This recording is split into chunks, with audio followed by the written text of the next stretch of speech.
Welcome to BDO World Hockey. In this edition, all the highlights from the Sahara Champions Trophy, the world's top teams in Chennai, the agony and the ecstasy, Australia's Sarah Taylor, and a family affair for hockey in Fiji. But first, Dutch star Teun de Nooijer has been named World Hockey Men's Player of the Year for the second time. The brilliant veteran was voted the world's best by his peers and a panel of international coaches during the Sahara Champions Trophy in Chennai. He previously won the award in 2003. Teammate Robert van der Horst was named Young Player of the Year after standout performances at the Champions Trophy, the Junior Cup and the Europe Nations event. It's really special, especially this one, because I won it before in 2003, but now it's the players, the decision of the players, so that's... Yeah, that's more special for me. It's a big honor. It's unbelievable. I didn't expect it because I'm playing my first international year. I had my first international game last year in Lahore, so it's one big surprise for me. Indian hockey has a glorious history, dominating the game around the world from the 1920s through to the 1960s, winning 6 consecutive Olympic gold medals.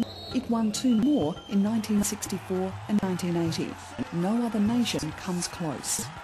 It was India's #1 sport for many years and still draws big crowds to world-level events. That early dominance and ongoing popularity were captured in a photographic celebration launched during the Champions Trophy event in Chennai.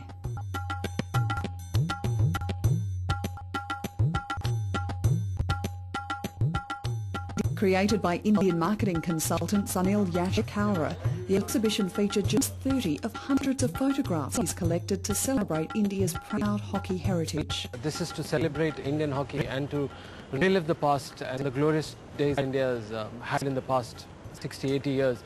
Just to bring it back to the people and say, hey, let's be proud of it. I am, and so can you be. Among the photographs are rare action shots of the legendary Dhyan Chand, considered the master of India's dominance. There's the famous 1932 Olympic team, the first Indian sports team to visit the USA. And more recent shots of Indian stars, such as Jagraj Singh, Dhanraj Pillai and women's players Mamta Karab and Suraj Devi, all drew praise from the keepers of the game. Most of us grew up with the mystique of the game in the subcontinent, and we aspired to beat India and Pakistan. That was the great challenge. And so to look at some of the photographs from the past is wonderful, and to be here where it all started is important. It's important for hockey because this is the engine room of the game if we get it right. In a way, it's a pity that history is so important in India. In fact, the future should be very much more important than it is on the moment. But when you see the collection, it's a good initiative, it's something special, brilliant photos there, and they are very proud of it, of course. The photographs and many more will also appear in a book Sunil is writing, Glorious Moments of Indian Hockey. Well, it's a coffee table book that includes 26 chapters of the Indian hockey done in a lifestyle, contemporary manner, looking at the international audience as well. And this is a celebration. This is our way of celebrating Indian hockey and telling the world that, hey, we are proud of it. If you'd like details of the book, send an email to bdoworldhockey@worldhockey.org. The Singapore Hockey Federation is pushing forward with its funky program for children. The grassroots development model underpins Singapore's aim to break into the world's top echelon of hockey-playing nations. FIH master coach Horst Vine, who helped develop Funky, has now completed a course to upgrade coaches who undertook his initial course in January of this year. Funky has a lot of advantages compared to 6-a-side hockey or 11-a-side hockey. It's a very safe game. Everybody is participating. Everybody has 7 times more ball touches. Everybody scores goals. Everybody is in dynamic situations. The course targeted boys and girls aged 10 and above and emphasised the need to play constructive yet simple games where techniques are gradually introduced to improve skills. Further away. When you get the ball, you will lose it. Exactly. Vine believes many of the players in the current program will be competing for national selection for the 2016 and 2020 Olympics. I think in the junior national team you see it already in 6 years. But up to international level, we have to wait a little bit. We have to wait maybe 8 or 10 years until we see that these players are coming through. So it is a long-term investment, and I congratulate the Singapore Hockey Federation for this step. If these children come through this learning experience, then I think we will feel that we've achieved success. And also I think by increasing the numbers of kids who just play for the fun of it and not necessarily to win medals.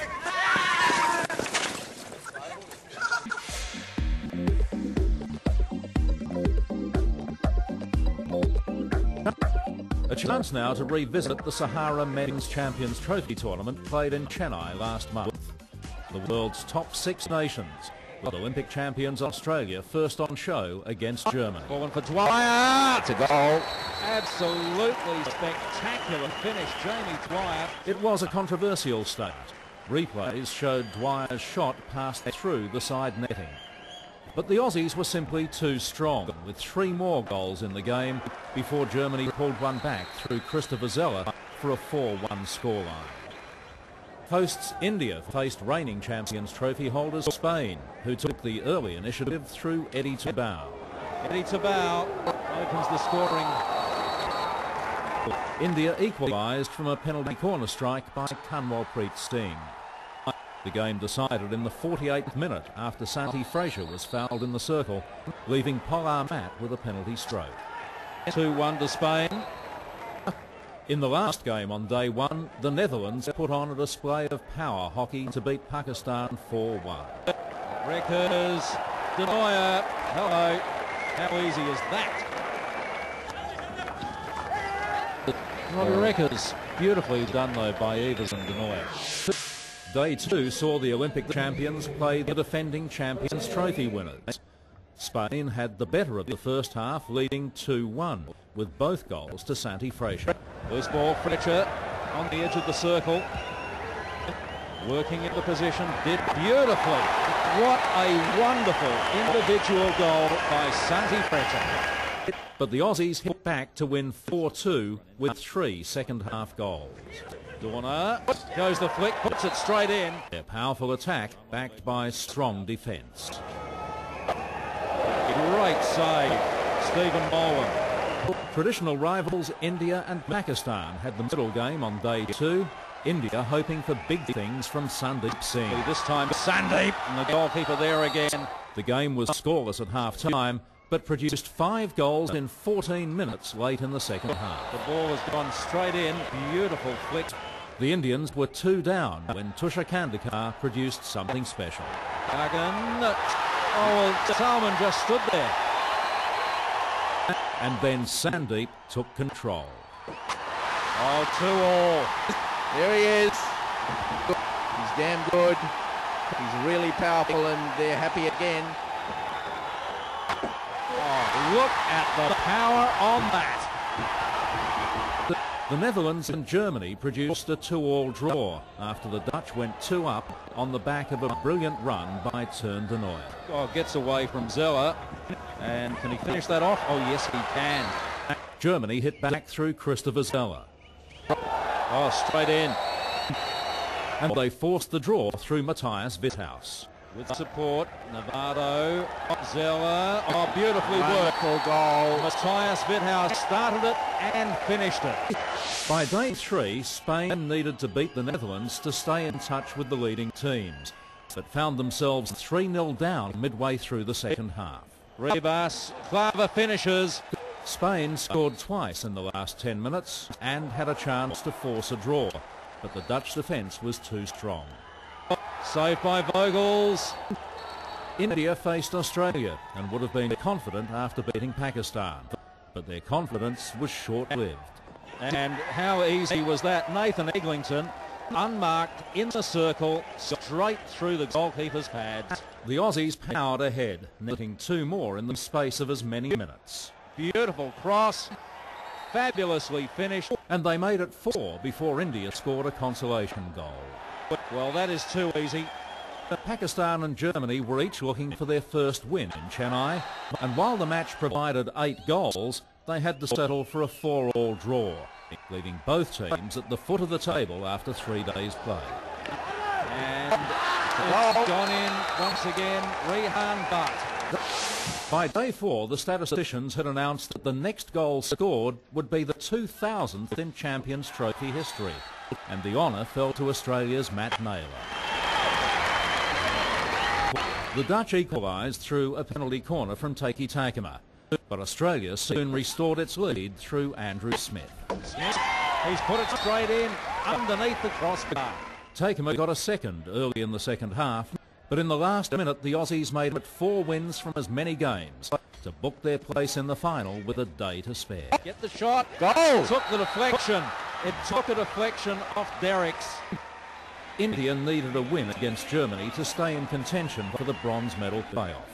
The crucial game was decided by a single goal in the first half.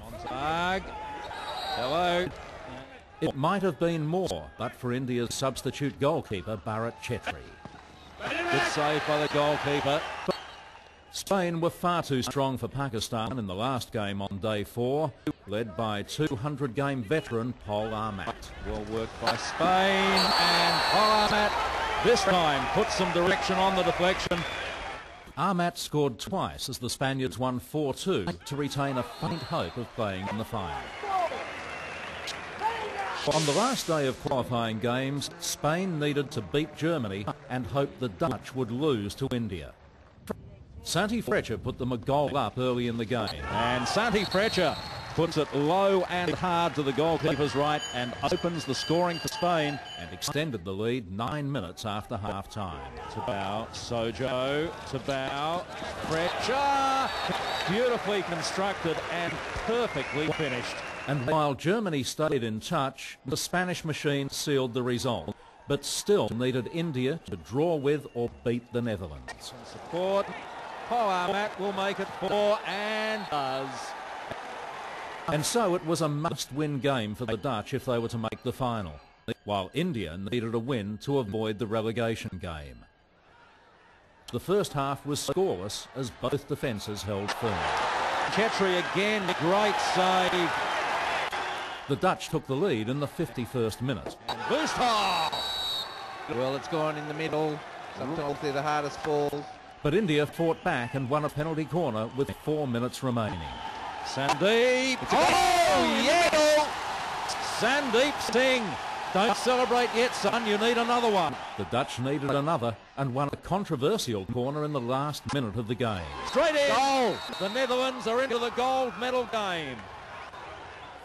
That goal was enough to put the Netherlands in the final, consign Spain to the bronze medal game, and put India in the playoff to avoid relegation. The final qualifying game would have no effect on the standings, but Australia and Pakistan made it an entertaining affair that ended in a 3-3 scoreline, leaving Pakistan to play India on the final day to avoid relegation, and Australia to play the Netherlands for the Champions Trophy. Coming up on BDO World Hockey, highlights from the final day of the Sahara Champions Trophy, and from the sidelines to the headlines for Australia's Sarah Taylor.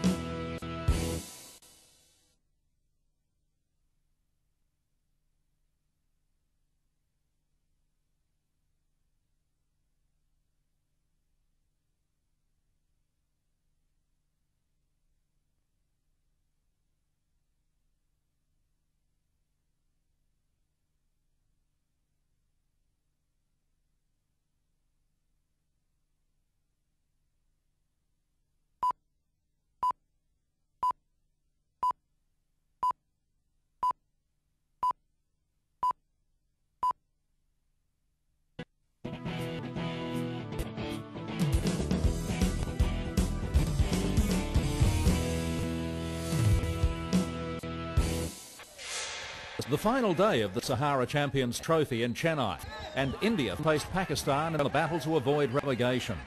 The hosts started strongly with a goal in just the second minute from Kanwal Preet. Taken quickly, Kanwal Preet rolls it in. Goalkeeper got a stick to it or a glove. Pakistan are protesting. David Gentle's having none of it. And another from Prabjot to lead 2-1 at half-time. On the 25, looking for the deflection. Prabjot finished it off.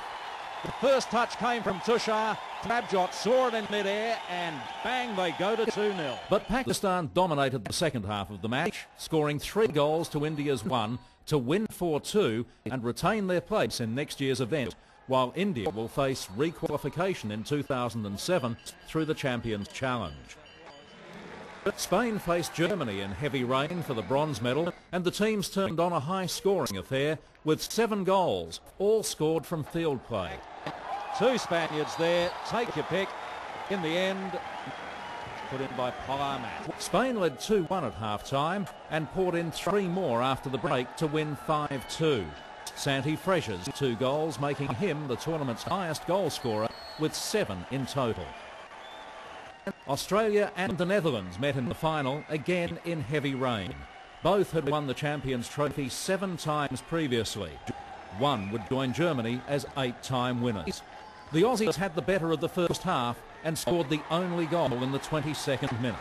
Off the goalkeeper, Matty Wells puts Australia a goal up in this gold medal game. They showed their class in the second half with an emphatic statement in the opening minute. Wire. The Young, who's quick, takes it towards the goal. And it's gone in. The final was suspended moments later due to heavy rain flooding the pitch. But Australia maintained its edge after play resumed. Jamie Dwyer scoring the sealer in the 63rd minute. Dwyer. Oh, put it through. He got it past Vogels, and that will be the ball game for Australia. 3-0 up with less than 9 minutes remaining. There's the pass from Smith. Well done. Good transfer by Australia. And you've got to hit it at the goal. Dwyer did that. Vogels is beaten. And the game is Australia's. And there's Matty Naylor diving in the other post too. He had to be there, and he was. And he's a happy man. The Netherlands scored a consolation goal through Taki Takema with 5 minutes remaining. But it was too little, too late. The Australians winning 3-1 to equal Germany's record of 9 Champions Trophy titles. And veteran defender Bevan George made it an Aussie double, being named the player of the tournament. The Australian men have consolidated top spot on the Sahara World Hockey Rankings after their victory at the Champions Trophy event in Chennai. The Netherlands are second after reaching the final in Chennai and sit 111 rankings points behind Australia. Germany hold on to third despite finishing fourth at the Champions Trophy, while Spain improve again and are now within 71 points of third place. Pakistan remain fifth in the rankings, and their Asian neighbours India are still sixth. Korea holds 7th place thanks to their top 8 Olympic finish, while Argentina are 8th after beating Korea in the Champions Challenge. New Zealand are 9th, still holding points from last year's Champions Trophy, and South Africa round out the top 10 after their win at the Africa Cup. In the women's rankings, the Netherlands retain their grip on top spot. Pan American champions Argentina are in 2nd place. Australia have moved up from 4th to 3rd after their silver medal at the Champions Trophy and their Oceania Cup title. Olympic champions Germany are number 4. China hold 5th after their bronze medal performance in Canberra. New Zealand's win in the Champions Challenge keeps them in 6th place. Korea are 7th in the rankings, ahead of Japan, who are 8th. England are currently 9th, and Spain round out the women's top 10.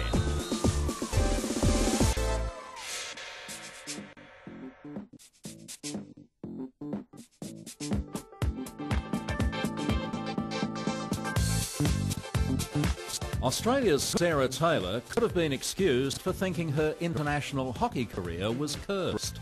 Injury robbed her of a place in the Australian team for the Manchester Commonwealth Games and the Athens Olympics. But at the recent Champions Trophy in Canberra, her hometown, it was injury to other players that gave Sarah Taylor the chance to break back into the team. Unfortunately, it's a part of elite sport, and I do feel for the 2 girls that were injured, but yeah, everyone plays and trains to be playing these big tournaments, so it's good to be on the other side of things. Good too for Sarah's parents, Bob and Nancy Taylor, who've seen 2 of their 3 children wear the green and gold for Australia. Their son Ben played for Australia in the Manchester Commonwealth Games, that Sarah missed through injury. Ben Taylor did really well to get it there. Super goal, super team goal. When we've looked at the things, it's like a dream come true for us. Like, we're a hockey family, and for these kids to be doing what they want and they're good at it, it's a fantastic effort, and I'm just pleased for them really at the time they spend, and you know, and the way they think about the game. It's good that they've achieved that, particularly both of them, a boy and a girl, and also a middle daughter who supports them like crazy. It's a great thing for our family, yeah. Not so great in Athens, when the injured Sarah was forced to leave the Olympic Village on the eve of the Games. Yeah, definitely. It was just gut-wrenching. And it's still sad to think about it now, what she felt. We know what we felt, but what she went through was just, you know, it was just terrible. There was rain in Canberra for Sarah's first game back, but nothing dampened the family's enjoyment. I didn't really notice the rain, to be honest, so just seeing her out there was just great. And great for the Canberra crowds to see the local player back in the Australian team. I suppose international sport's something which is, you know, there's highs and there's lows as well. So she's had a bit of both, and hopefully this week will be a high for the team and for Sarah herself. One of the highs, the chance to play in front of family and friends. Yeah, it is good. Yeah, the family do come and travel to watch, so it is nice for them to come, and just the general hockey community here in Canberra that helps you get to this level, so it's fantastic that they can come see it. A silver medal in Canberra, and now the 24-year-old sets her sights on the next World Cup in Madrid later this year, and with her family support, perhaps Beijing in 2008. I was so proud of Sarah for coming back after Athens. Like, it would have been tempting to say it's too hard, because she had the frustration of the Commonwealth Games and Athens and the Champions Trophy where she was injured. But she's really quite strong, and we'll support her all the way, and if it happens to be Beijing, we'll be there.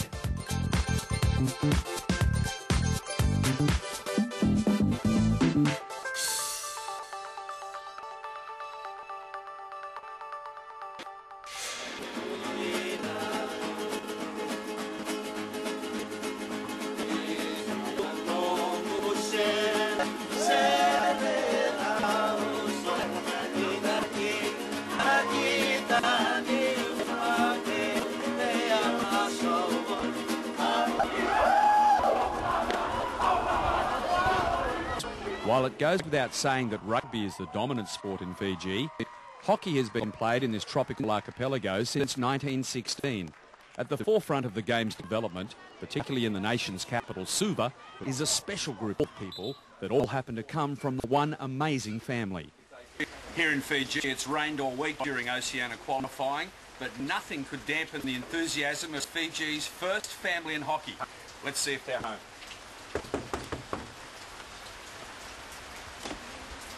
Bula, Hector. Bula. Hector Smith, arguably Fiji's greatest ever hockey player, is the patriarch of Fiji's first family in hockey. He's the national coach of the Fijian women's team. His eldest son, Hector Jr., is the sweeper playing in the Fijian men's team. Hector Smith pushes that out. Joining him in the side is 17-year-old younger brother, Adrian.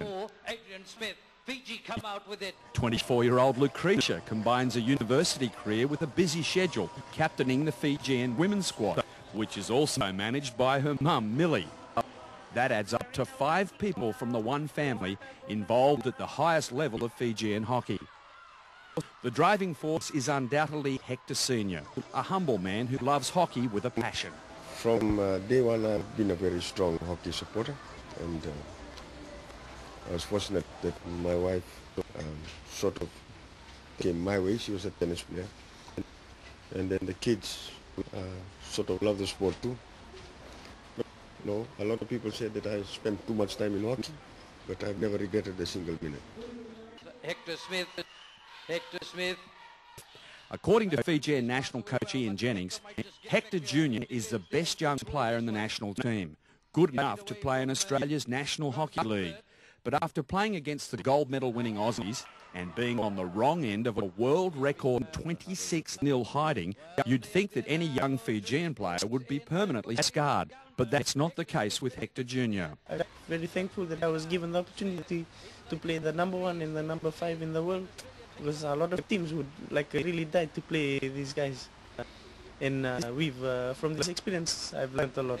But at one stage there, we didn't even know what the score was, like on the field there. It was just like we made one promise before we went on the field that we'll play the best of our abilities, because we know these guys are way better than like us, like skillful wise. But we knew that we'll go in there with a never say die attitude. Big sister Lucretia will soon have a university degree in finance. She's been able to combine both her studies and hockey development through the love and support of her family. When there's an important tournament in Suva like Oceania qualifying, Millie Smith also has her hands full managing the national women's team. For the last 10 weeks, the girls have been going early in the morning. Like we have a 5:30 to 6:30 sessions. We prepare for that, and then we get the boys ready for their 7 to 9 sessions. And the same thing goes in the afternoon as well. In Fijian hockey, there's only one name to remember, and it's an easy one: Smith. Coming up next month on BDO World Hockey, a Dutch treat as we go behind the scenes with 2 documentary makers travelling with the world's #1 ranked women's team. And up close and personal with Germany's strike forward Christopher Zeller.